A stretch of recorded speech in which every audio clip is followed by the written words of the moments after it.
MOTOROLA Moto E5 Plus, and let me show you how to accomplish the hard reset operation that device by using the Moto settings. So at the very beginning, let's start by using the home screen. Let's enable the list of all apps, choose here settings, scroll down, choose system, select here reset, and from the following options let's choose factory data reset.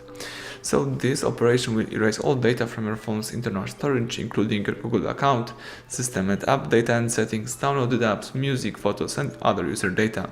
If you are aware of this, let's choose reset phone and begin the whole operation by tapping erase everything.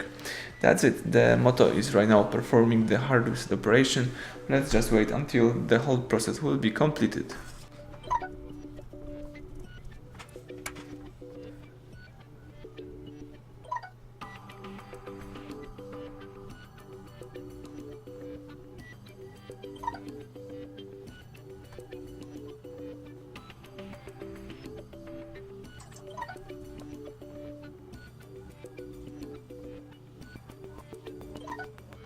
Excellent, the welcome panel just pops up, so basically it means that the hard reset is done. Now you might start activate your device. Thank you for watching, please subscribe our channel and leave thumbs up under the video.